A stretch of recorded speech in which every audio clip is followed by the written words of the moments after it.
parole ce matin, dans ma bouche, que je la transmette, Seigneur mon Dieu, mon roi, à ton peuple ce matin.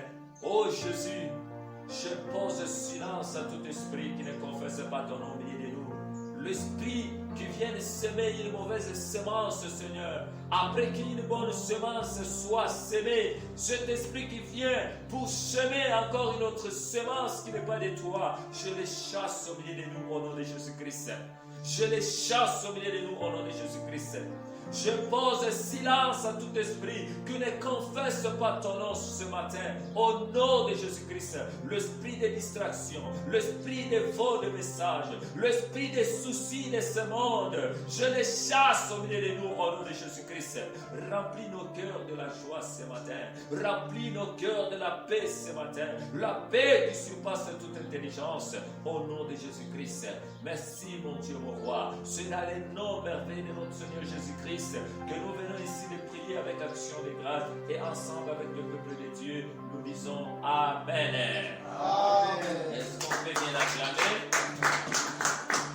Alléluia. Amen. Que Dieu soit béni. Amen, amen. Amen. Je vous salue dans le nom merveilleux de notre Seigneur Jésus-Christ.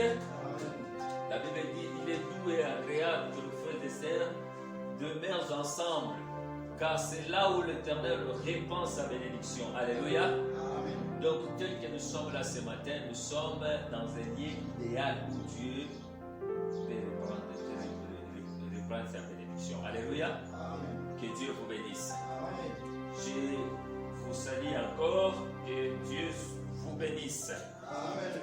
Nous sommes en train de continuer avec les thèmes que le Seigneur nous a donnés pour ce mois d'août, où nous sommes en train de parler sur la foi. Alléluia.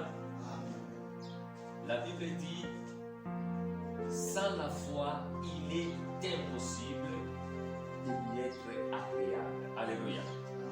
Sans la foi, il est impossible de lui être agréable. C'est-à-dire, Dieu n'a pas seulement besoin de la prière d'un homme, mais Dieu a besoin plus que la personne puisse avoir la foi en ce Dieu-là. C'est bien de prier, c'est bien de chasser les démons, mais si nous n'avons pas la foi en celui qui a le pouvoir d'agir, il est pratiquement impossible de voir les choses changer autour de nous. Voilà pourquoi Dieu dit, il est impossible de lui être agréable sans la foi. C'est-à-dire, quelqu'un qui n'a pas la foi, il ne plaît pas à Dieu. Alléluia. On ne peut pas plaire à notre Dieu si nous n'avons pas la foi. Mais si nous voulons plaire à notre Dieu, nous devons avoir la foi. Dieu lui-même, c'est le symbole de la foi. Alléluia. Il a créé toutes choses par la foi. Et nous qui sommes chrétiens, nous devons aussi vivre dans la foi afin de vivre le miracle de Dieu dans notre vie. Alléluia. La Bible dit, c'est pas la foi qu'Enoch fit enlever et il n'a pas connu la mort. Et c'est par la foi, vous et moi, nous serons aussi enlevés pour ne pas comparaître au jugement de Dieu. Alléluia. Mais si nous n'avons pas la foi, il est impossible que nous puissions même croire à l'enlèvement et croire de vivre une autre vie après cette vie que nous sommes en train de mener. Alléluia. Amen. Amen, amen. Amen.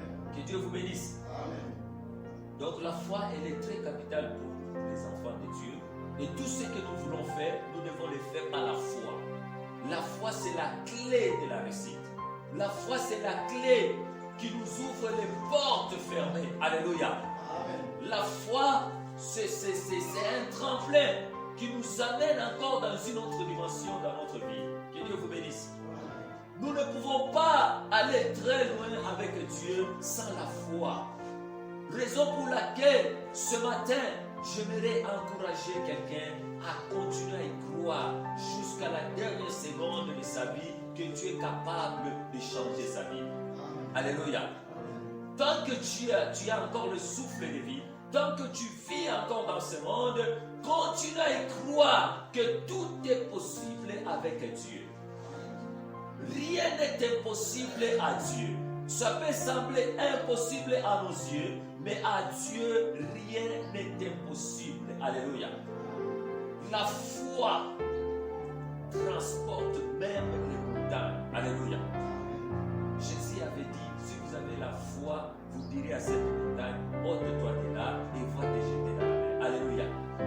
Les montagnes, c'est le symbole des obstacles, le symbole des barrières qui sont au-devant de nous. Mais si nous avons la foi, nous sommes à mesure, nous sommes capables de le déplacer. Alléluia. Mais on n'a pas dit, si vous avez la prière, vous direz à cette montagne, ôte-toi de là et va te jeter dans la mer. Mais si vous avez la foi, alléluia. Et quand vous regardez dans la Bible, la foi, c'est le centre de tous les passages bibliques. La Bible dit à chaque fois que Jésus opérait des miracles, quand vous regardez bien, il disait toujours, ta foi t'a sauvé, ta foi t'a sauvé, ta foi t'a sauvé. C'est-à-dire, tout ce que Dieu nous demande, Dieu ne nous demande pas que nous puissions venir à lui avec nos prières, avec nos supplications, avec nos problèmes, mais tout ce qu'il nous demande, c'est de venir à lui avec notre foi. Et si nous amenons notre foi en Dieu, Dieu est capable de changer notre problème. Mais malheureusement, la plupart des temps, nous amenons à Dieu nos difficultés, mais nous n'amenons pas notre foi à Dieu. Alléluia. Mais Dieu n'a pas besoin que nous puissions nous l'amener seulement nos difficultés. Mais il a besoin qu'on l'amène d'abord notre foi. Parce que la Bible dit, il est le consommateur de notre foi. Alléluia. Il est le consommateur, c'est lui le consommateur de notre foi. Il mange notre foi. Et quand on amène la foi en Dieu, nous amenons la foi vers lui, il mange cette foi et en retour, il nous donne ce que nous avons besoin. Alléluia. C'est pourquoi ce matin, je vais parler sur les 5 ennemis de la foi qui peuvent empêcher que la foi agisse dans la vie d'une personne. Alléluia. Tu peux avoir la foi, mais si tu ne tiens pas compte de ces ennemis de la foi qui sont tout autour de toi, ces ennemis peuvent détruire ta foi et ta foi n'aura pas d'impact. Ta foi n'aura pas d'efficacité. Tu peux avoir la foi, mais si ces ennemis de la foi sont tout autour de toi, ces ennemis vont ruiner cette foi et cette foi n'aura pas d'effet. Alléluia. Que Dieu vous bénisse. J'aimerais que nous puissions ouvrir la Bible ensemble avec moi. Nous lisons le premier passage ou le premier verset. Alléluia. Nous sommes dans le livre de... Je commence par le livre de Matthieu chapitre 17, le verset 19. Matthieu chapitre 17, le verset 19. Et nous allons lire encore Job chapitre 2, le verset 9 à 11. Lisons d'abord Matthieu chapitre 17. Vous êtes là? Matthieu chapitre 17, je lis à partir du verset 19. Que Dieu vous bénisse.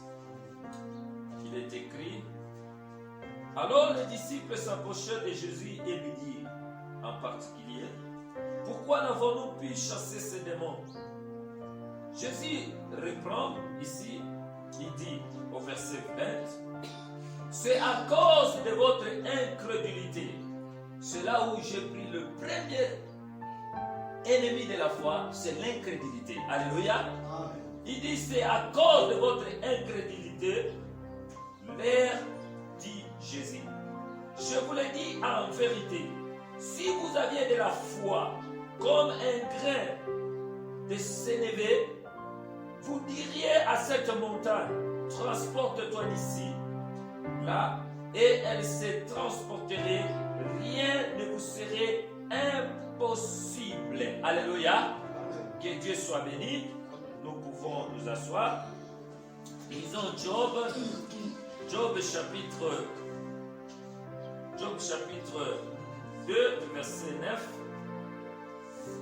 Amen, amen. Job chapitre 2, verset 9.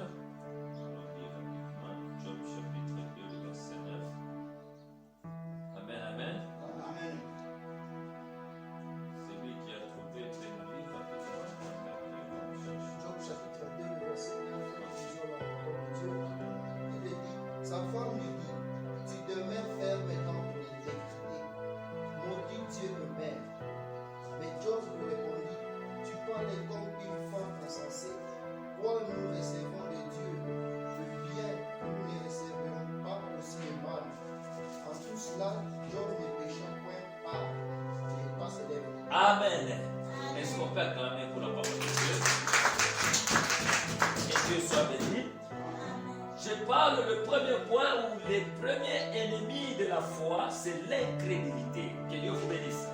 Amen, amen. Vous savez, l'incrédulité est définie dans plusieurs sens. Mais ici, je voulais juste donner 2 ou 3 définitions ou les caractéristiques de l'incrédulité dans la vie d'une personne. Que Dieu vous bénisse. Quand vous regardez l'histoire que nous venons de lire avec vous, on parle de Jésus avec les disciples qui faisaient route ensemble. À un certain moment, Jésus avait faim. Parce qu'il était un homme, il vivait dans un corps humain, bien même qu'il était Dieu. Il a eu faim, il voulait manger. Et de loin, il a aperçu un figuier. Que Dieu vous bénisse. Et il se précipita pour aller recueillir le fruit afin qu'il puisse manger. À sa grande surprise, il trouva que des feuilles, le figuier n'avait pas de fruits. Jésus a pris la parole, il a maudit le figuier. Et sur place, le figuier était complètement sec. Alléluia. Maintenant, le disciple regardait cela et il disait, mais comment cet homme ici a maudit le figuier et les choses se passent comme ça? Alléluia. Que Dieu vous bénisse. Et dans le deuxième verset, on nous montre maintenant l'histoire d'un homme qui avait son fils qui était malade et il a amené ce fils-là chez le disciple pour que les disciples puissent prier pour le fils. Les disciples ont pu tenter de chasser les démons, ils n'ont pas pu chasser les démons.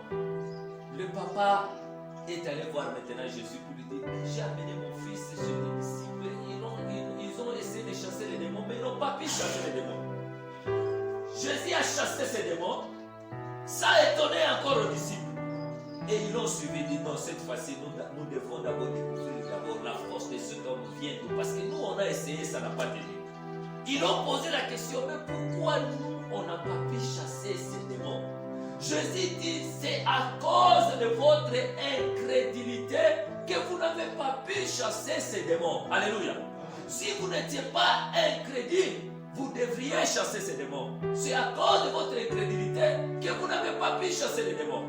Alors quand je suis en train de regarder pourquoi Jésus a parlé de l'incrédulité, vous savez, l'incrédulité, dans un premier angle, c'est le fait de ne pas reconnaître ce que l'Éternel est en train de faire pour vous. Que Dieu vous bénisse. Beaucoup de gens, leur foi n'entre pas en action parce que tout ce que l'Éternel fait pour eux, ils ne le prennent pas avec beaucoup de considération. Ils voient comme si ce sont des faits normaux. C'est comme si rien n'était. C'est comme si c'est comme ça que ces choses devraient se faire. Alléluia.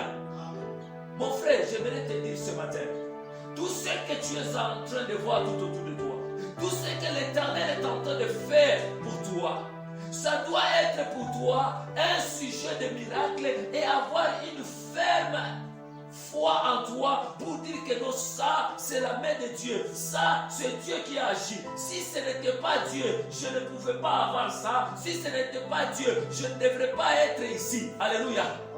Beaucoup de gens ne voient pas le cycle de leur miracle continuer. Pourquoi?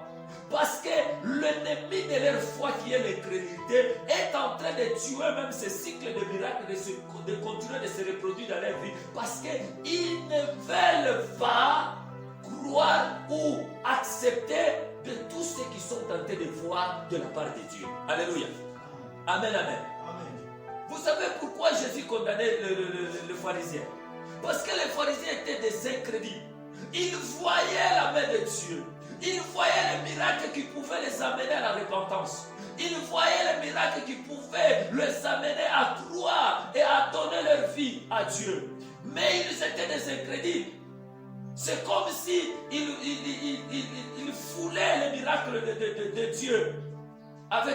Ils marchaient sur le miracle de Dieu avec leurs pieds. Ils ne considéraient pas ces choses-là. Ça, c'est l'ennemi de la foi. Et quelqu'un qui vit comme ça, il ne verra jamais la foi agir dans sa vie. Alléluia. Est-ce que je parle avec vous? Les disciples n'ont pas chassé le démon à cause de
toi.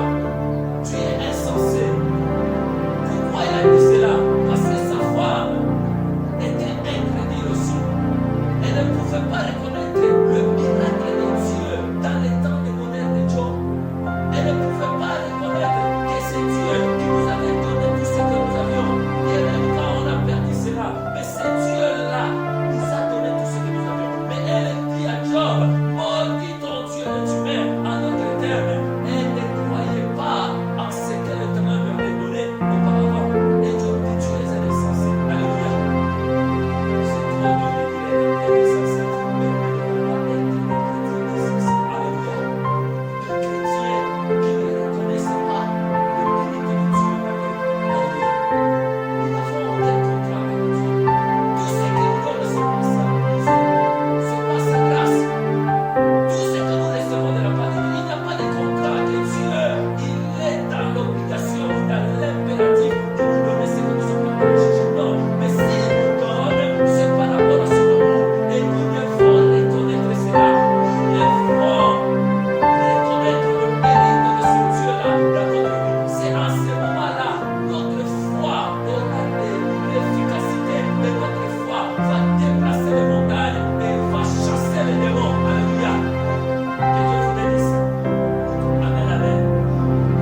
Alléluia.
rapport à